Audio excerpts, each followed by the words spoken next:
इमाम हुसैन 10-10.5 साल उम्र थी, बच्चे थे, मस्जिद में आए। हजरत उमर खुतबा दे रहे, इमाम हुसैन आए तो जनाब उमर के सामने खड़े हो गए। कहने लगे उमर नीचे उतरो, मेरे नाना का मिंबर है।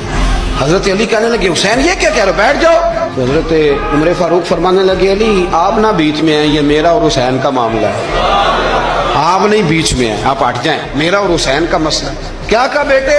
का उमर उतरो, मेरे नाना का मिंबर है। इतना बड़ा आदमी जिसे कैसरो किसरा हिला ना सके, जो दुर्रा मारे तो जमीन का जलजला रुक जाए, जो सूरज को हुक्म दे तो सूरज चेहरा बदल जाए, वो शख्स जो दरिया को खत लिखे तो खुश्क दरिया बहने लगे।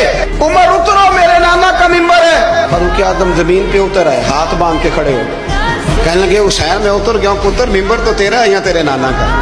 खत्म हो गई बात। तो हजरत इमाम हुसैन कहने लगे जा जाके अपने नाने के मिंबर पे जाए। तो फारूक आजम की चीख ही निकल गई।